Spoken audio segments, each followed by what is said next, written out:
I will sign an executive order to begin eliminating the Federal Department of Education once and for all. C'était le 20 mars dernier. L'administration Trump annonce l'abolition du ministère de l'Éducation.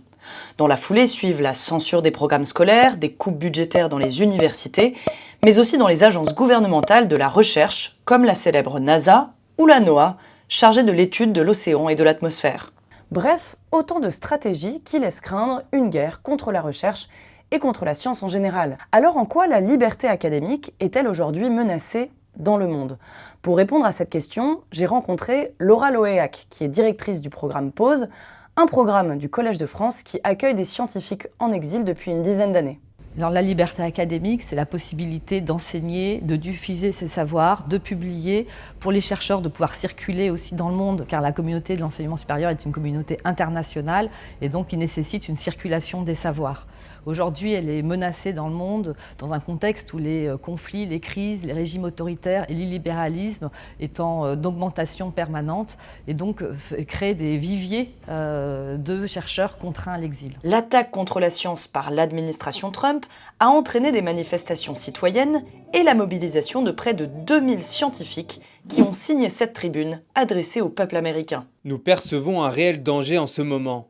Nous avons des convictions politiques diverses, mais nous sommes unis en tant que chercheurs dans notre volonté de protéger l'indépendance de la recherche. Nous envoyons ce SOS pour lancer un avertissement clair.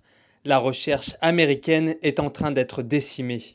Les attaques contre la science se sont multipliées en 10 ans. Aujourd'hui, près de la moitié de la population mondiale vit dans un pays où les libertés académiques sont restreintes. Et les scientifiques deviennent de plus en plus des cibles. Pinar Salek est devenue la figure emblématique de cette menace qui pèse aujourd'hui sur les chercheurs dans le monde.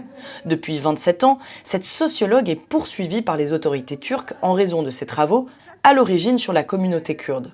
Après avoir été arrêtée, incarcérée, puis torturée pour ses recherches, elle a fui en Allemagne puis en France, où elle est aujourd'hui très suivie et soutenue. Son procès est encore en cours, mais elle continue de travailler et d'oser s'exprimer malgré les risques. La lutte continue, on ne va pas lâcher.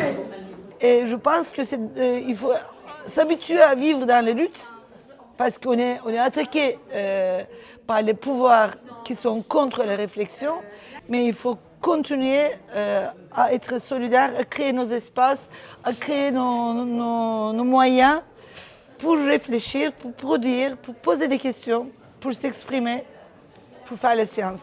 La science est révolutionnaire aujourd'hui.